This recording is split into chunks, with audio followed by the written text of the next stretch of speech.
On the road to Hertogenbosch, 23rd October, infantry carrying Kangaroo tanks take part in a multiple British-Canadian drive between Hertogenbosch and Tilburg, threatening to roll the German 15th Army back across the Waal.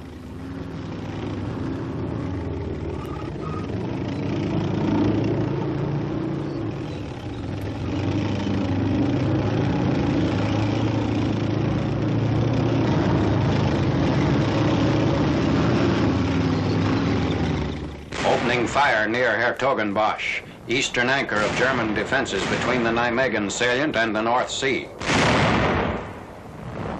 As three columns of General Sir Miles Dempsey's British Second Army converge on the city, German resistance steadily deteriorates. One Nazi regimental commander is reported to have said that his situation maps were useless. 6 miles south of Hertogenbosch, British elements attempt to cross one of the many canals in this sector. Tanks and Bren guns giving supporting fire.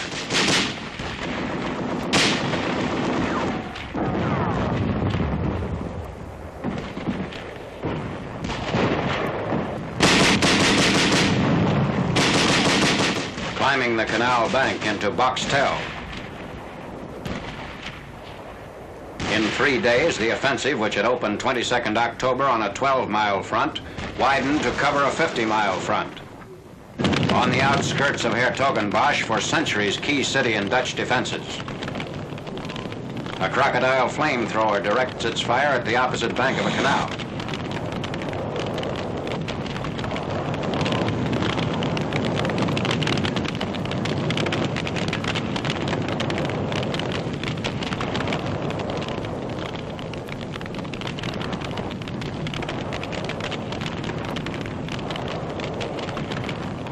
Members of a reconnaissance regiment rescue civilians trapped in an air raid shelter.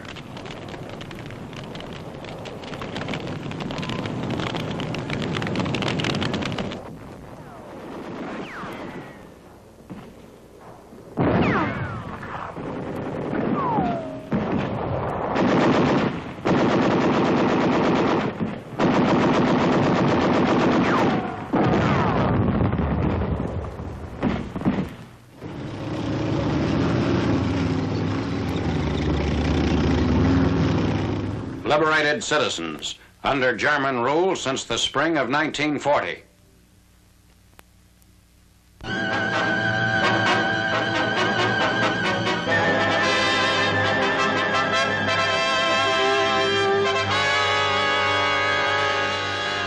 Allied gliders that took part in the Netherlands airborne invasion await towing planes that will carry them out of Holland and back to England for further service. Field repairs are made on some of the gliders which were damaged while landing. Landings were made 17th September, north of Eindhoven, southeast of Nijmegen, and west of Arnhem, the largest airborne operation ever attempted.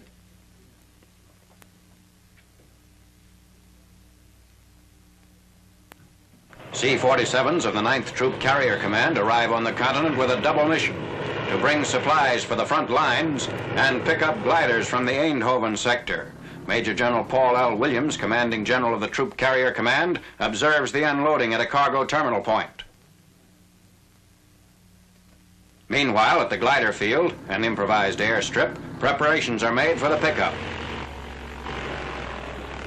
Attaching the tow rope on one of the several types of gliders used during the airborne invasion. Now a C-47 taxis into a towing position to receive the other end of the rope. Signal for the takeoff. The first glider leaves Holland in what is reported to be the most extensive glider retrieving operation ever attempted.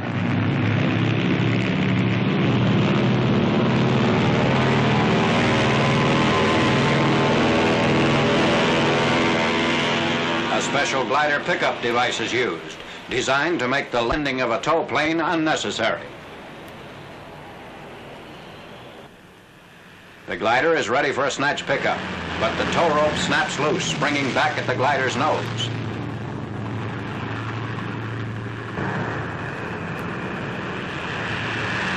Another snatch pickup proves successful, demonstrating the practicability of retrieving a glider from a small pasture or relatively short takeoff strip.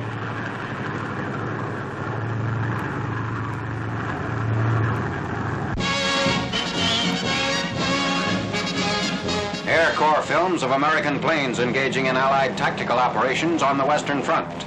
Aircraft operating from the Strasbourg area to northern Holland strafed gun positions, supply dumps, troop concentrations, rail lines, and other targets.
Athens on 11th October, 2 weeks after initial British landings on the Peloponnesus. As Allied patrols penetrate the city's outskirts, the Germans end more than 3 years of occupation by withdrawing from the capital. A Greek newsreel cameraman photographed these scenes.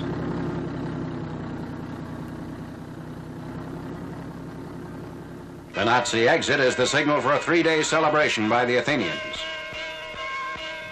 At Piraeus, port for Athens, Allied troops and materiel are disembarked.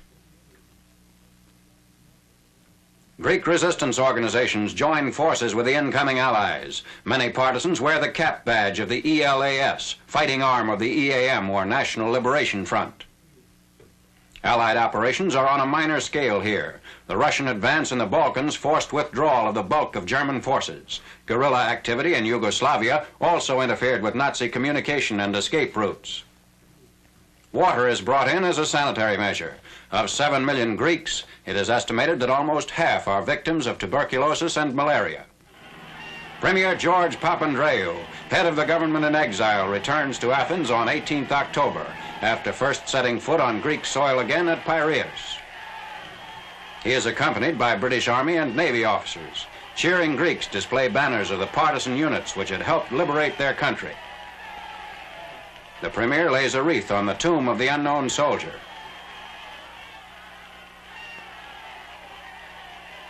With British Lieutenant General Ronald M. Scobie, Allied commander. British armored units receive an enthusiastic welcome.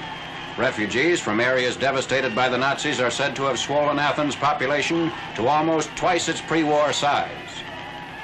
KKE is the fighting unit of the Communists, one of several anti-fascist groups operating within the EAM. Premier Papandreou has announced that EAM militia will police Greece until 1st December.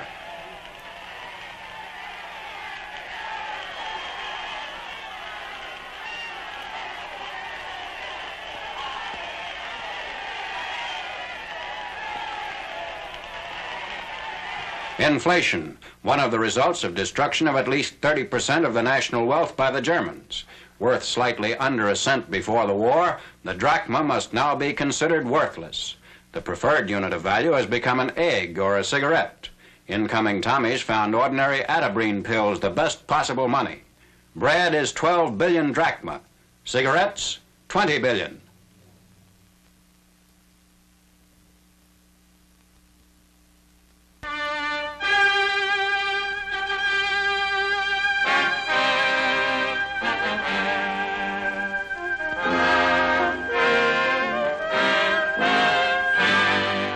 One of Lieutenant Colonel Gordon S. Seagrave's portable surgical units serving with advanced Allied detachments in the North Burma campaign.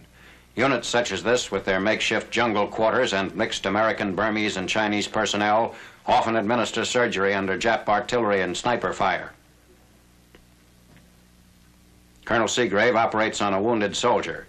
Even the discomfort of the monsoon season is overlooked in the treatment of emergency battle injuries. A September 1944 report on casualties in the Burma campaign listed 27,000 wounded and 250,000 temporary casualties due to malaria, dysentery, and other tropical diseases. All Chinese medical personnel were trained at the American Training Center for the Chinese Army in India.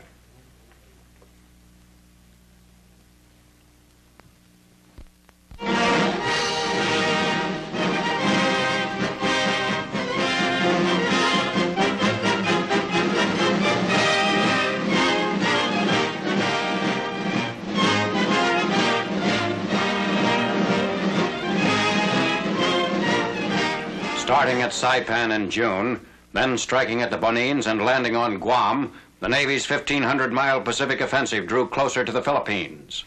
Then came simultaneous invasion of the Palau Group and Morotai, softening up strikes against Formosa and Philippine bases, the pounding of Leyte, and first landings by General MacArthur's troops. Guarding Leyte against possible Jap naval action was the U.S. 7th Fleet under Vice Admiral Thomas C. Kincaid. The larger 3rd Fleet of Admiral William F. Halsey, Jr. was standing off eastern Luzon as protection against enemy action from the north. The only ship passages through the Philippines are Surigao Strait, running between Leyte and Mindanao, and San Bernardino Strait between Samar and Luzon. On 23rd October, carrier searches discovered 2 strong enemy naval forces moving eastward toward these passages. In spite of damage inflicted by our carrier aircraft, the enemy gained contact with units of the 7th Fleet. Admiral Kincaid had divided his fleet to cover both straits. On the morning of the 24th, the enemy force which sortied through San Bernardino Strait was engaged off Samar Island. A task group detached from the 3rd Fleet, including heavy ships and carriers, aided in the destruction and routing of the enemy force. The southern enemy units, which attempted to pass through Surigao Strait, were met by Rear Admiral Jesse B. Ollendorf's force of battleships, cruisers, and destroyers. The Admiral himself commanded the vessels on the left flank. Rear Admiral Weiler, commanding battleships, was in the center. Rear Admiral Berkey commanded the right flank force of cruisers and destroyers. Our ships were firing on fixed ranges. As the enemy vessels were under crossfire, we could hit them with guns and torpedoes at the same time.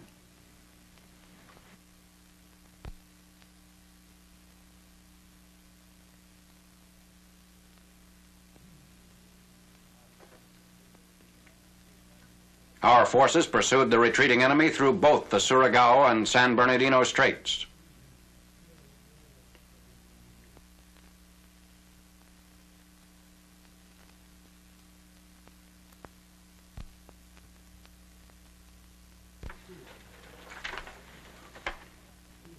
Meanwhile, a Jap carrier force north of Luzon had been overtaken and defeated in a surprise maneuver by the 3rd Fleet. In his October 29th communique, Admiral Chester W. Nimitz reported that at least 58 enemy vessels were sunk or damaged in the Second Battle of the Philippine Sea. These Navy films cover an early phase of the 6-day battle wherein one of our fleets east of the Philippines was under heavy attack by land-based planes.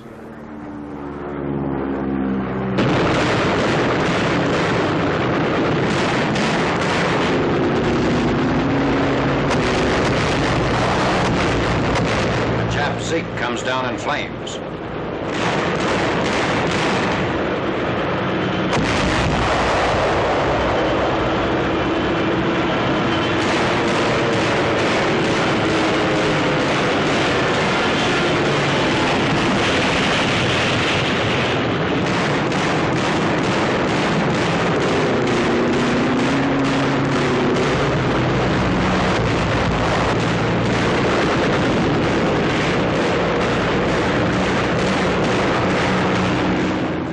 was in this attack that the USS Princeton was hit by a bomb.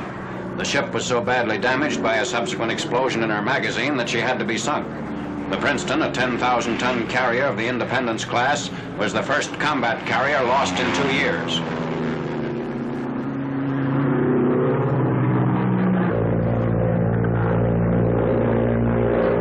Otherwise, most of the American carriers escaped damage. Here, one of our aircraft, an Avenger, returns with a missing left wheel and makes a safe landing. The plane handling crews take every precaution.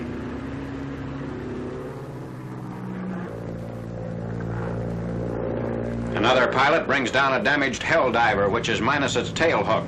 As the plane can't be stopped by the arresting gear, the pilot must rely on his brakes.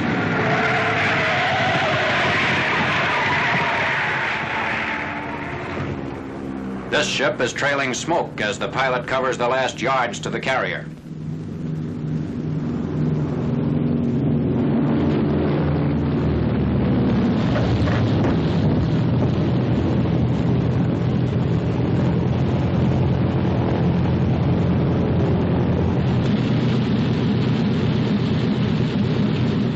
Losses of enemy aircraft in this engagement are reported to total more than 150.